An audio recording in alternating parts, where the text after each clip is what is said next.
Hi guys, welcome back to another video. As you can see, my voice is doing a lot better. Not perfectly back to normal yet, but a lot better than it was before. Because it turns out I did need antibiotics and I stayed home all week for no reason. So hopefully we'll be back to normal soon and I can get to streaming and doing more voiceovers and whatever the heck else I want to do.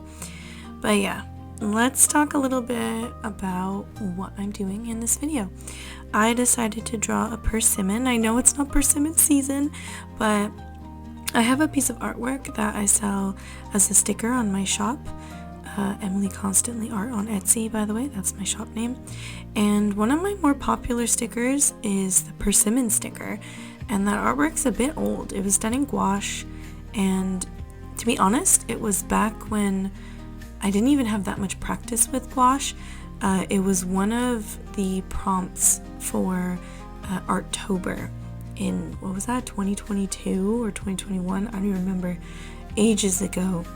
And I think it's cute, but I wanted to see if I could make more persimmon art, see if I liked it more, see if other people liked it.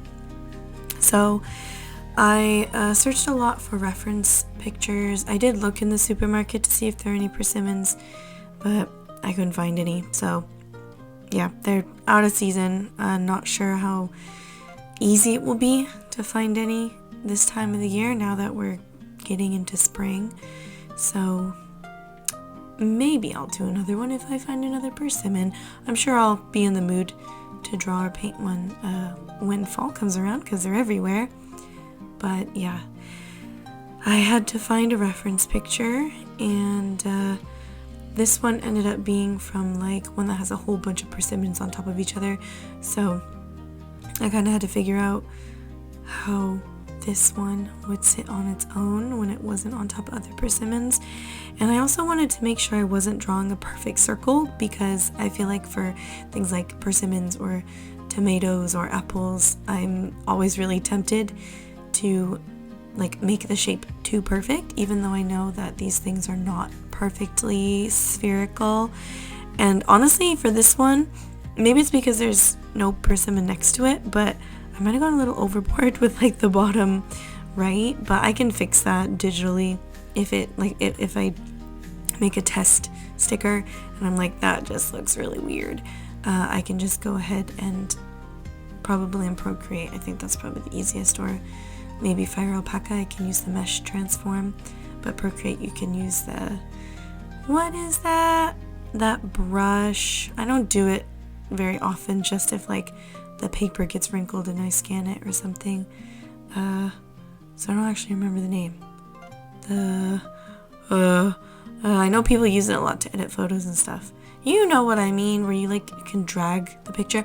I might do that just to fix the shape a little bit if it looks off balance. So I want it to look organic but not be annoying. So we'll see. Tell me what you think, if you think it's a little too weird looking or if it does actually look organic.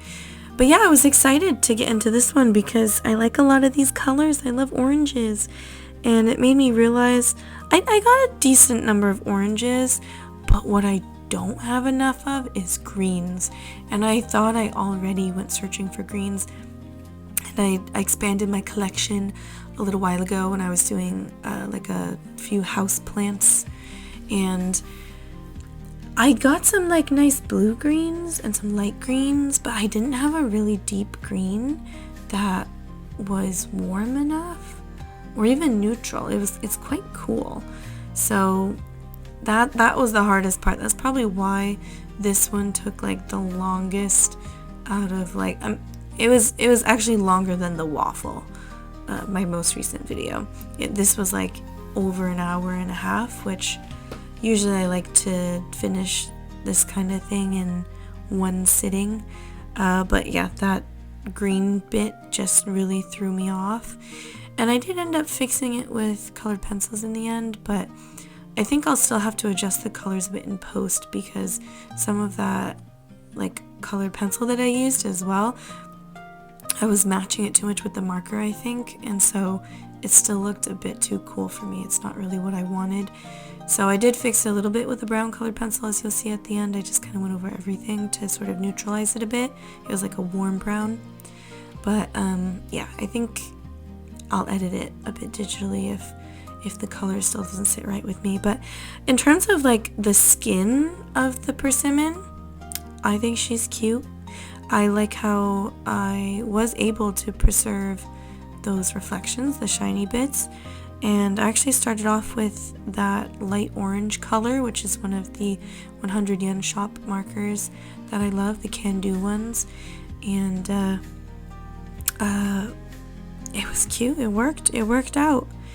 And I think the darker colors as well, the deeper colors, were just as warm as I wanted them to be. So in terms of the skin, I didn't have any trouble with that. What was really interesting about this was if you've watched my other videos, recently I've been using a lot of Bristol board. This is the Canson XL Bristol board, and today I'm using the Copic sketchbook.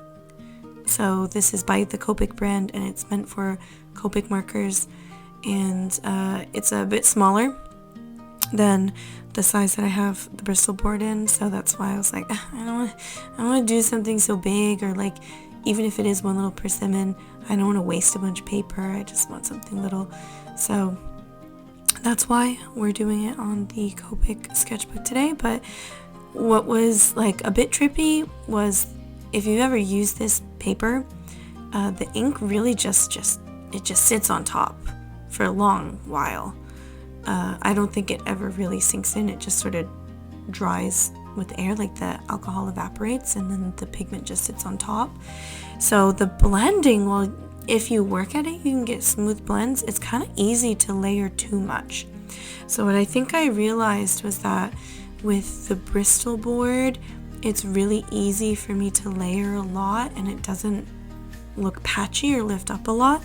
But with the Copic paper, I kind of have to be careful because it will just like pool, and when I go into blend, it'll be a bit patchy, which for some things it's fine because it makes a nice looking texture, but for other things I think I would have to be careful about it. So for this, especially if you're not looking super up close, it doesn't really look that bad.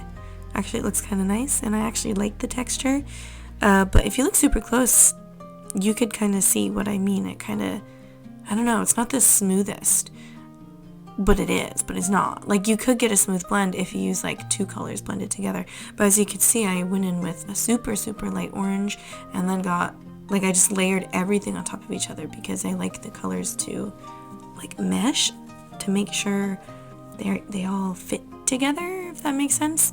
Sort of like, you know how a lot of painters do in underpainting. That's basically what I do with my alcohol markers, just to make sure everything's cohesive. And it makes me less afraid to get into the darker values because you can't lighten things up generally once you lay down dark colors with alcohol marker. So I usually go from light to the largest area. I don't usually reserve any space, any like white of the paper for dark colors. I usually just layer the dark on top of the lighter color, and that way it looks more cohesive, but also it's a little less scary. I'm not afraid of going too dark too quickly. But yeah, just as long as you keep that in mind, this paper is pretty nice and it's really easy to use, and I really enjoy using it generally. I've used it a number of times, and I think it's pretty good. Still in the market for some other marker paper. Would love to try out some more, and maybe on a smaller scale than like the A4 Bristol board. So something like this is really nice.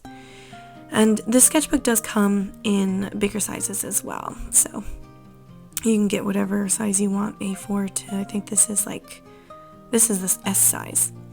So at this point, I know I said you can't lighten things up really once you put dark there, but I really liked a lot of the like catch lights on this persimmon in this photo.